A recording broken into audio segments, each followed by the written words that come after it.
¿Cómo es posible que un pueblo que representa menos del 0,2% de la humanidad haya sido perseguido por más de 3000 años en casi todos los rincones del planeta?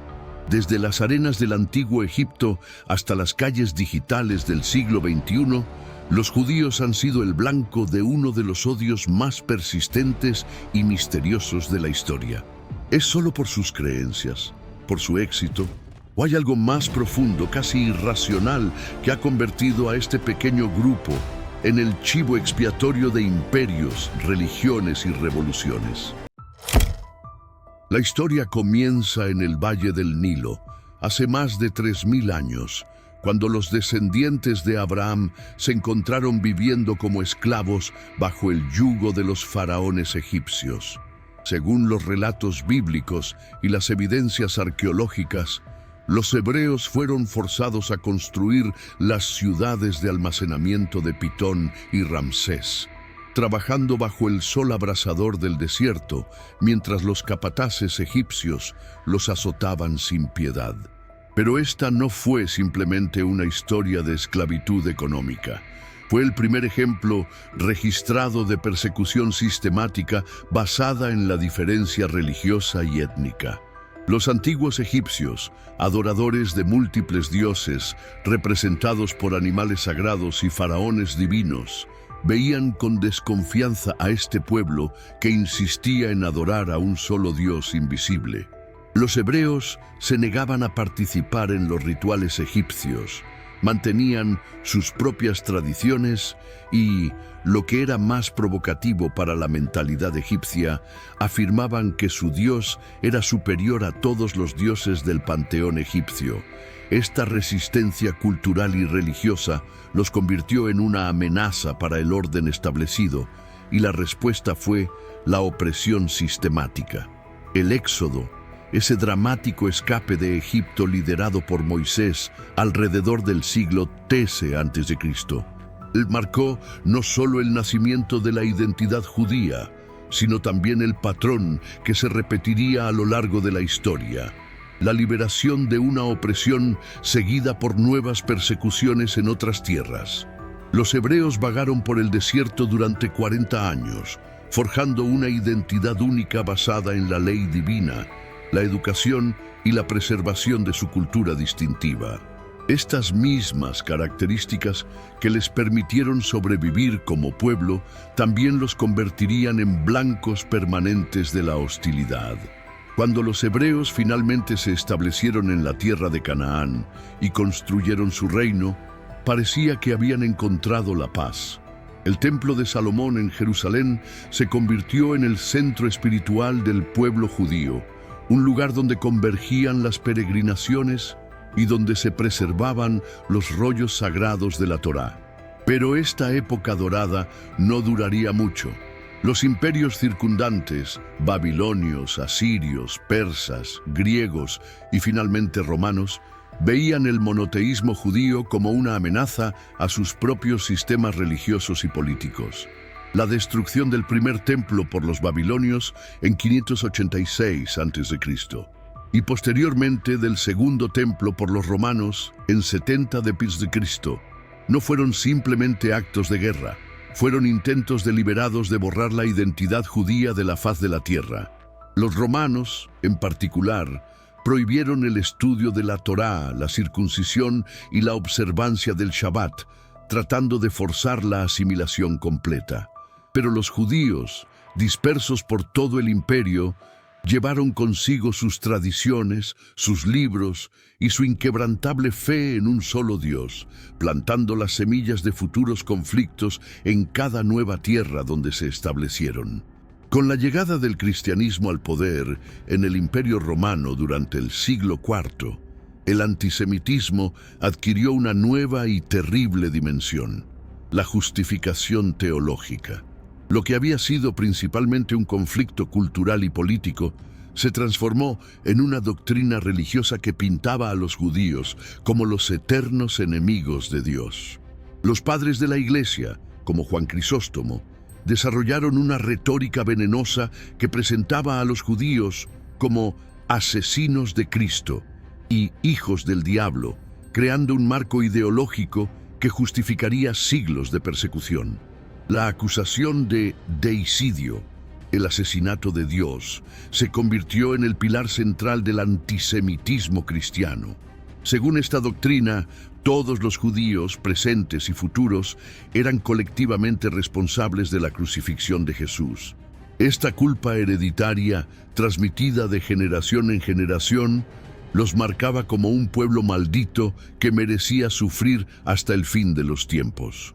Los sermones dominicales en toda la cristiandad resonaban con estas acusaciones y las representaciones teatrales de la pasión de Cristo se convertían, en ocasiones, para incitar a la violencia contra las comunidades judías locales.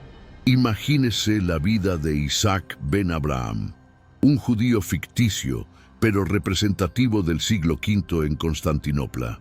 Cada domingo, mientras se dirigía a su pequeña sinagoga, tenía que pasar frente a la gran iglesia donde el obispo pronunciaba sermones que lo describían a él y a su familia como lobos entre corderos y veneno en el cuerpo de Cristo. Sus hijos le preguntaban por qué los vecinos cristianos, que antes eran amigables, ahora los miraban con desconfianza y hostilidad. Isaac sabía que su mundo estaba cambiando, que las nuevas leyes imperiales les prohibían construir nuevas sinagogas, ocupar ciertos cargos públicos e incluso testificar contra cristianos en los tribunales. Las restricciones legales se multiplicaron rápidamente. El emperador Justiniano promulgó leyes que convertían a los judíos en ciudadanos de segunda clase, prohibiéndoles el acceso a muchas profesiones y forzándolos a vivir en barrios separados.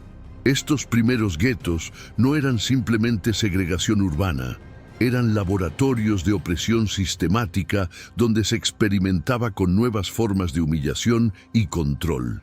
Los judíos tenían que portar distintivos especiales, pagar impuestos adicionales y someterse a conversiones forzadas que, si se rechazaban, podían resultar en el exilio o la muerte. Pero quizás lo más insidioso del antisemitismo cristiano era cómo penetraba en la vida cotidiana. Las festividades judías se convertían en momentos de particular peligro cuando las multitudes cristianas, exaltadas por sermones incendiarios, podían atacar las sinagogas y los barrios judíos. Los judíos aprendieron a celebrar sus tradiciones más sagradas en secreto, a hablar en susurros sobre su fe y a enseñar a sus hijos que ser judío significaba vivir siempre con miedo. Esta mezcla tóxica de teología, ley y violencia popular creó un patrón que se repetiría con variaciones durante los siguientes 1500 años. La Edad Media europea representa quizás el periodo más oscuro en la historia del antisemitismo, una época donde el odio teológico se combinó con la superstición popular y el oportunismo político para crear un infierno en la tierra para las comunidades judías. En este mundo dominado por la fe cristiana, donde la Iglesia Católica ejercía un poder absoluto sobre las mentes y las conciencias, los judíos se convirtieron en los chivos expiatorios perfectos para todos los males que aquejaban a la sociedad medieval. Imagine por un momento la vida de Miriam Bat Yosef, una joven judía que vivía en el gueto de Praga en el siglo XII. Su mundo se reducía a unas pocas calles estrechas y malolientes, rodeadas por muros altos y vigiladas por guardias cristianos. Cada noche, al toque de queda, las puertas del gueto se cerraban con llave, y cualquier judío encontrado fuera después de esa hora podía ser arrestado o golpeado. Miriam había aprendido a caminar con la cabeza baja por las calles cristianas, a llevar siempre el distintivo amarillo que la identificaba como judía, y a cambiar de dirección si veía una procesión religiosa acercándose, porque la presencia de judíos durante los rituales cristianos podía ser interpretada como una profanación.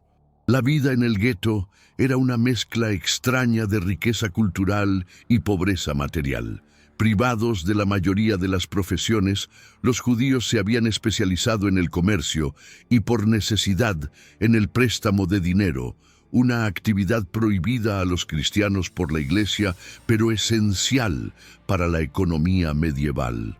Esta especialización forzada creó una paradoja cruel. Los judíos se volvieron indispensables para la economía, pero precisamente por esa razón eran odiados y envidiados.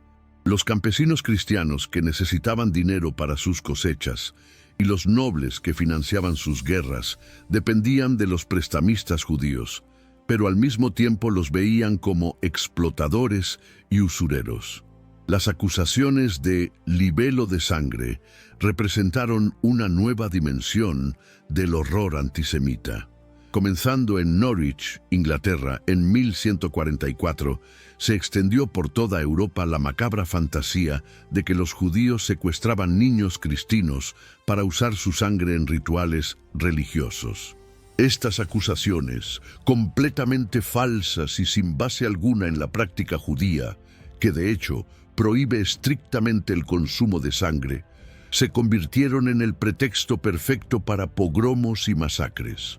La desaparición de cualquier niño cristiano podía desencadenar una turba enfurecida que atacaba el barrio judío, quemaba sinagogas y asesinaba a familias enteras. La peste negra de 1347-1351 marcó un punto culminante en la persecución medieval. Cuando esta devastadora pandemia mató a 1/3 de la población europea, las comunidades desesperadas buscaron culpables para explicar el incomprensible sufrimiento. Los judíos, ya marginados y estigmatizados, se convirtieron en los chivos expiatorios perfectos. Se les acusó de envenenar los pozos de agua, de conspirar con el diablo para destruir la cristiandad y de practicar brujería. En ciudades como Estrasburgo, Mainz y Colonia, comunidades judías enteras fueron quemadas vivas. Miles de judíos fueron masacrados en lo que algunos historiadores consideran un precursor del Holocausto. Sin embargo, en medio de esta persecución despiadada, las comunidades judías demostraron una resistencia cultural extraordinaria. Desarrollaron una rica tradición de literatura, filosofía y misticismo que florecería durante siglos. Sabios como Maimónides en España y Rashi en Francia crearon obras que siguen siendo estudiadas hoy en día. La educación se convirtió en una obsesión judía, no solo por devoción religiosa, sino como una forma de preservar la identidad en un mundo hostil. Mientras las masas cristianas permanecían analfabetas, prácticamente todos los hombres judíos sabían leer y escribir en hebreo, y muchos dominaban también los idiomas locales. Esta dedicación al conocimiento les proporcionaba ventajas económicas, pero también alimentaba la envidia y el resentimiento de sus vecinos cristianos, creando un ciclo vicioso de éxito y persecución que definiría la experiencia judía durante la Edad Media. El siglo XVIII trajo consigo las promesas luminosas de la Ilustración: libertad, igualdad, fraternidad y la creencia revolucionaria de que todos los seres humanos nacían con derechos inalienables. Para los judíos europeos, confinados durante siglos en guetos húmedos y sometidos a restricciones humillantes, estas ideas representaban la esperanza de una vida normal. Filósofos como Voltaire y Diderot predicaban la tolerancia religiosa, y las nuevas constituciones hablaban de ciudadanía universal. Sin embargo, lo que parecía el amanecer de una nueva era pronto revelaría una verdad amarga. El odio hacia los judíos no desaparecería con la razón. Simplemente encontraría nuevas formas de expresarse. Imagine la vida de Samuel Rothschild, no el famoso banquero, sino un humilde comerciante de tejidos de Frankfurt, cuando las murallas del gueto finalmente cayeron en 1796. Por primera vez en su vida, Samuel pudo caminar libremente por las calles principales de la ciudad, comprar una casa fuera del barrio judío y soñar con que sus hijos pudieran estudiar en la universidad. La emancipación judía había llegado, y con ella la promesa de que el mérito y el talento, no la religión, determinarían el destino de una persona. Samuel se quitó el sombrero judío distintivo, se vistió como cualquier burgués alemán y comenzó a integrarse en la sociedad cristiana con una mezcla de esperanza y cautela. Pero la libertad llegó con un precio inesperado. Mientras los judíos abandonaban los guetos y comenzaban a competir en igualdad de condiciones con sus vecinos cristianos, su éxito económico y académico despertó una nueva forma de resentimiento. Los judíos, educados durante siglos en la lectura y el debate debido a sus tradiciones religiosas, destacaban rápidamente en las universidades, los bancos, los periódicos y las profesiones liberales. Este éxito, lejos de generar respeto, alimentó teorías conspiradoras sobre una supuesta dominación judía de la sociedad europea. Los mismos talentos que les habían permitido sobrevivir en los guetos ahora se convertían en evidencia de su peligrosidad. La respuesta fue el nacimiento del antisemitismo moderno, que ya no se basaba en argumentos religiosos, sino en teorías pseudocientíficas sobre la raza. Pensadores como Houston Stewart Chamberlain y el conde Joseph Arthur de Gobineau desarrollaron elaboradas teorías que presentaban a los judíos no como un grupo religioso, sino como una raza inferior que amenazaba la pureza de la sangre europea. Esta transformación fue crucial.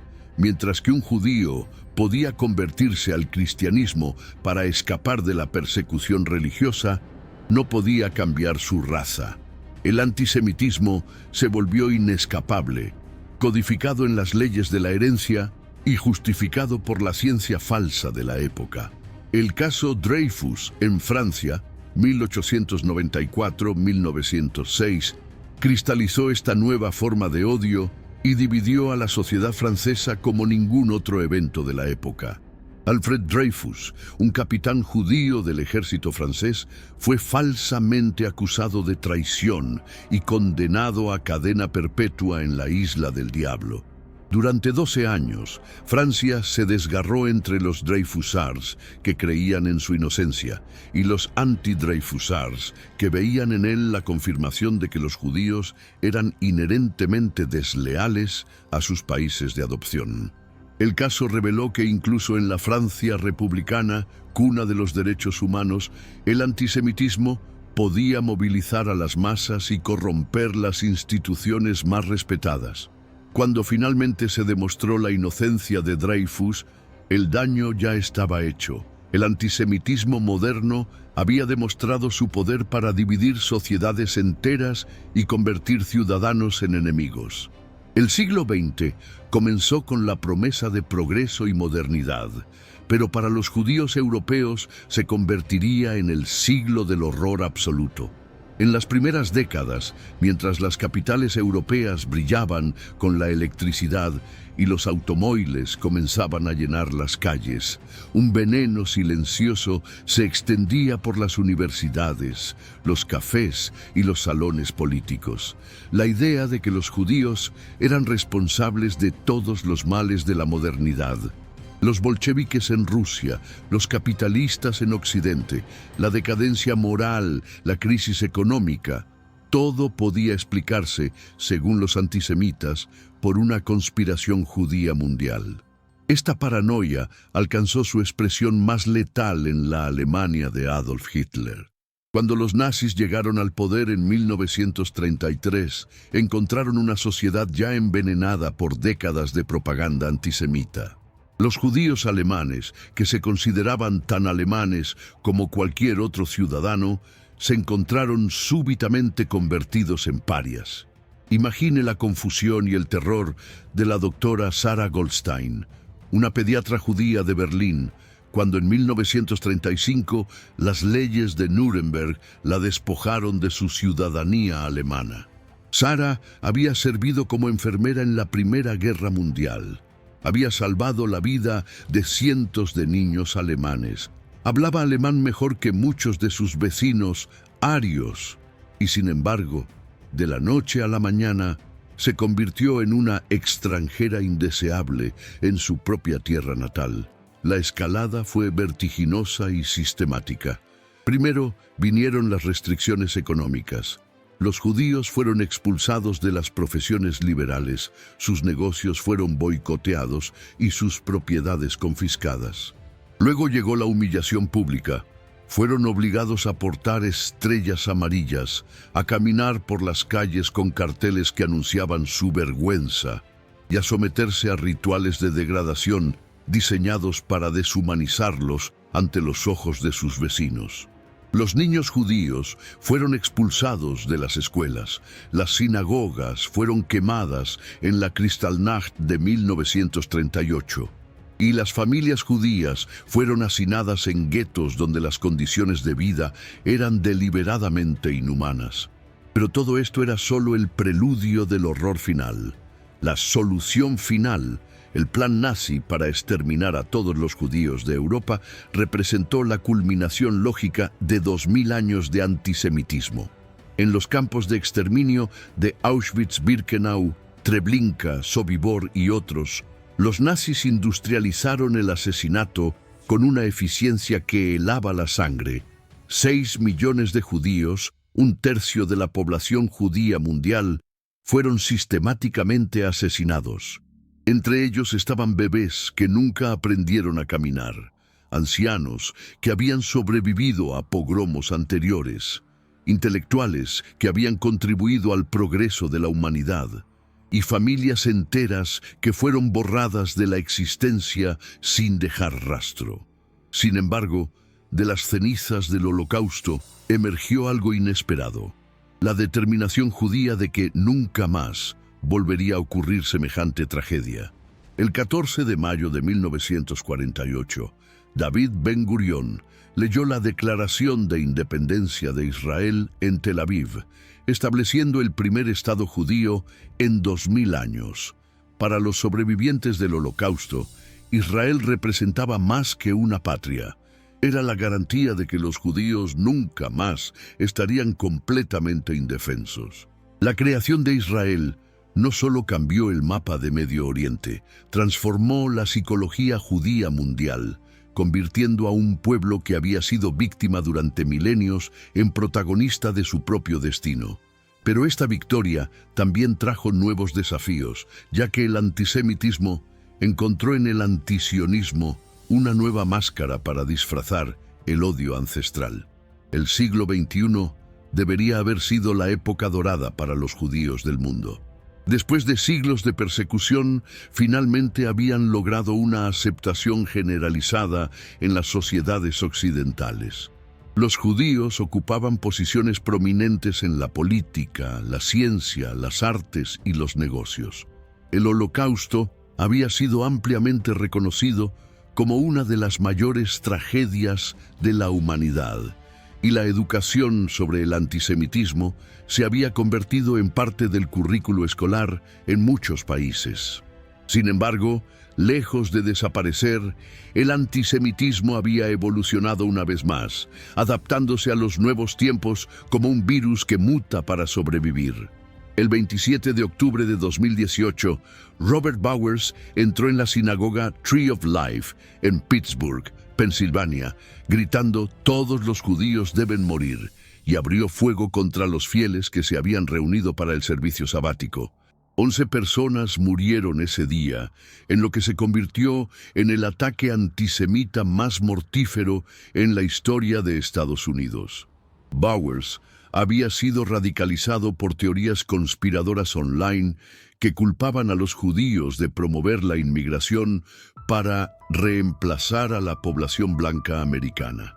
Este ataque no era un incidente aislado, sino parte de un patrón global de violencia antisemita que incluía ataques en París, Berlín, Buenos Aires y otras ciudades del mundo. Imagine la experiencia de David Rosenberg, un estudiante judío de 19 años en una universidad europea prestigiosa. David había crecido en una familia judía secular. Celebraba algunas festividades tradicionales, pero se consideraba principalmente un ciudadano global del siglo XXI. Sin embargo, cuando comenzó a usar una pequeña estrella de David como collar, un regalo de su abuela sobreviviente del Holocausto, su experiencia universitaria cambió drásticamente. Compañeros de clase que antes eran amigables comenzaron a interrogarlo agresivamente sobre las políticas israelíes en Palestina, como si él fuera personalmente responsable de las decisiones del gobierno de un país que había visitado solo una vez. Profesores que predicaban la tolerancia y la diversidad parecían hacer una excepción cuando se trataba de Israel, presentando una narrativa unilateral que demonizaba al Estado judío. El antisemitismo contemporáneo es particularmente insidioso porque a menudo se disfraza de crítica política legítima. El antisionismo se ha convertido en el nuevo lenguaje del antisemitismo, permitiendo que los prejuicios ancestrales se expresen bajo la apariencia de solidaridad con los oprimidos. Las redes sociales han amplificado este fenómeno, creando cámaras de eco donde las teorías conspiradoras más absurdas pueden presentarse como análisis político serio. Los mismos tropos antisemitas que se utilizaron durante siglos, el control judío de los medios, la manipulación financiera, la lealtad dual, ahora se reciclan en debates sobre la política exterior americana o la economía global. El impacto psicológico de este nuevo antisemitismo es profundo, especialmente para las generaciones más jóvenes de judíos que crecieron creyendo que el antisemitismo era principalmente un problema histórico. Una encuesta de 2023 reveló que el 40% de los judíos estadounidenses menores de 30 años habían considerado ocultar su identidad judía en contextos públicos y el 25% había experimentado algún tipo de acoso antisemita en los últimos 5 años. En las universidades, tradicionalmente espacios de tolerancia y diversidad, los estudiantes judíos reportan sentirse aislados y atacados por su identidad. Las organizaciones estudiantiles judías son boicoteadas. Los eventos culturales judíos son interrumpidos por protestas hostiles. Y los estudiantes judíos son acosados en redes sociales con una frecuencia alarmante. Pero quizás lo más perturbador del antisemitismo contemporáneo es su capacidad para unir a extremistas de izquierda y derecha en un odio común. Los supremacistas blancos que marchan con antorchas gritando «Los judíos no nos reemplazarán», y los activistas progresistas que llaman a la destrucción de Israel como Estado judío pueden parecer opuestos políticos, pero comparten una narrativa fundamental: que los judíos son una fuerza malévola que debe ser combatida. Esta convergencia de extremos demuestra que el antisemitismo trasciende las categorías políticas tradicionales, revelando algo más profundo y perturbador sobre la naturaleza humana y nuestra tendencia a buscar chivos expiatorios para los problemas complejos del mundo moderno. Después de recorrer más de 3000 años de historia, desde las pirámides de Egipto hasta las redes sociales del siglo XXI, nos enfrentamos a la pregunta más inquietante de todas. ¿Por qué el antisemitismo ha demostrado una resistencia tan extraordinaria al paso del tiempo, que hace que este odio particular sobreviva a imperios, religiones, ideologías políticas y revoluciones tecnológicas? La respuesta no se encuentra en una sola causa, sino en una compleja interacción de factores psicológicos, sociológicos y culturales que revelan verdades incómodas sobre la naturaleza humana y la dinámica de las sociedades. Para entender la persistencia del antisemitismo, debemos comenzar por examinar uno de los mecanismos psicológicos más primitivos y universales de la humanidad: la necesidad de encontrar chivos expiatorios. Cuando las sociedades enfrentan crisis económicas, políticas, sociales o sanitarias, el cerebro humano busca instintivamente explicaciones simples para problemas complejos. Los judíos, como minoría visible y distintiva presente en prácticamente todas las sociedades occidentales, han servido como el chivo expiatorio perfecto durante milenios. Su presencia constante, pero su estatus de minoría, los convierte en blancos ideales. Son lo suficientemente visibles como para ser identificados, pero lo suficientemente pequeños en número como para ser atacados sin consecuencias políticas graves. Imagine la mente de un campesino medieval durante la peste negra, viendo morir a sus hijos sin entender por qué. La explicación científica, bacterias transmitidas por pulgas, está siglos en el futuro. Pero ahí están los judíos del barrio vecino, diferentes en su religión, sus costumbres, incluso en su forma de vestir. Cuando alguien susurra que ellos han envenenado los pozos, la explicación encaja perfectamente en el modelo mental del campesino. El sufrimiento inexplicable tiene una causa identificable, y esa causa puede ser eliminada. Este mismo patrón se ha repetido infinitas veces. Los judíos fueron culpados por la derrota alemana en la Primera Guerra Mundial, por la crisis económica de los años 30, por la revolución bolchevique, por el capitalismo desenfrenado y, más recientemente, por la globalización y sus efectos disruptivos. La psicología del antisemitismo también se alimenta de lo que los expertos llaman el narcisismo de las pequeñas diferencias. Los judíos han sido, históricamente, lo suficientemente similares a las poblaciones mayoritarias como para competir con ellas, pero lo suficientemente diferentes como para ser percibidos como una amenaza a la identidad del grupo dominante. Esta proximidad genera una ansiedad particular. Si los judíos pueden tener éxito manteniendo su identidad distintiva, ¿qué dice eso sobre la supuesta superioridad de la cultura mayoritaria? El éxito judío en campos como la educación, los negocios, las artes y las ciencias se convierte paradójicamente en evidencia de su peligrosidad, más que de su contribución positiva a la sociedad. El fenómeno del éxito punible es central para entender el antisemitismo moderno.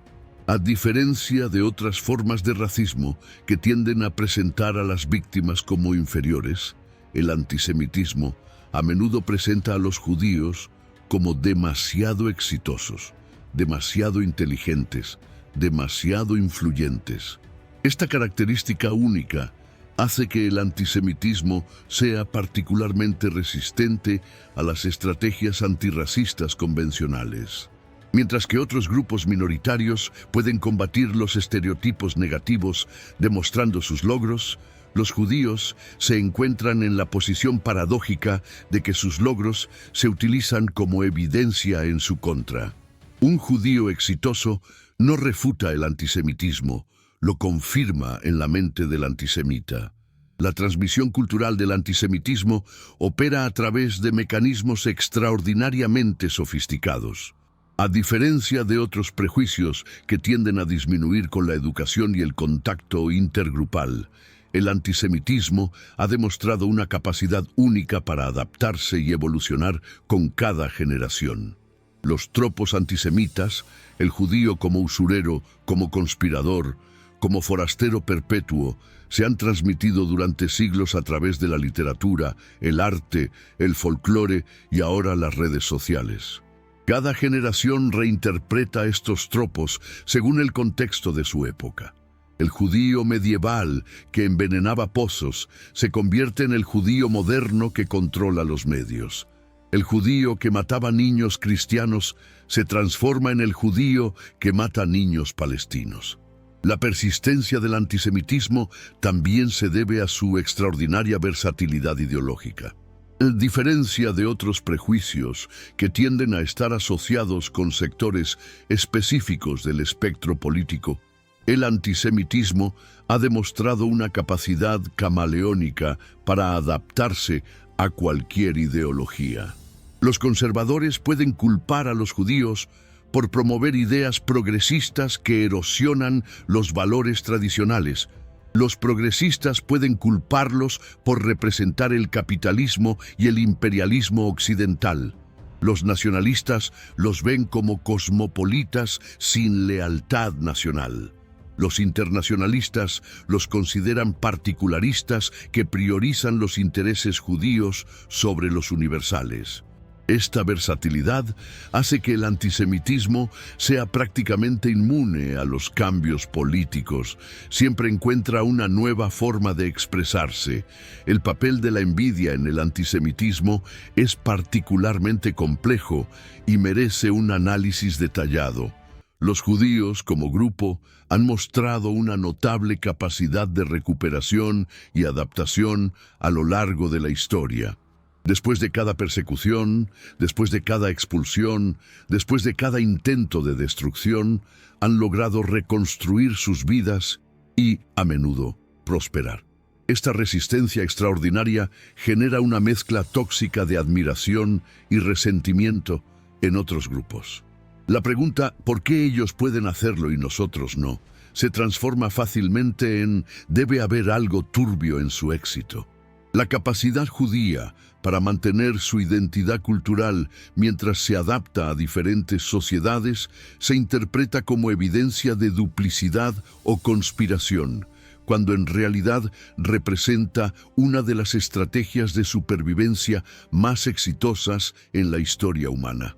Finalmente, debemos considerar el factor religioso y mitológico que subyace al antisemitismo. El judaísmo, como religión monoteísta original, representa una amenaza fundamental para todos los demás sistemas de creencias. El judío que se niega a aceptar a Cristo como Salvador desafía la universalidad del cristianismo. El judío que afirma una conexión especial con Dios a través del pacto abrahámico cuestiona la legitimidad de otras religiones. El judío que mantiene leyes y costumbres distintivas sugiere que hay múltiples caminos hacia la verdad divina.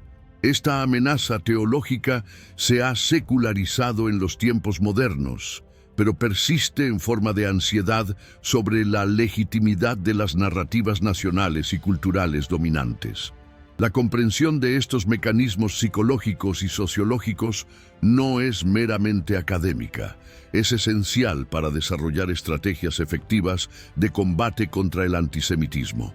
Reconocer que el antisemitismo cumple funciones psicológicas específicas proporciona explicaciones simples para problemas complejos, refuerza la identidad del grupo mayoritario, ofrece una válvula de escape para la frustración social, nos permite desarrollar intervenciones más sofisticadas que simplemente la educación sobre la historia judía o el contacto intergrupal.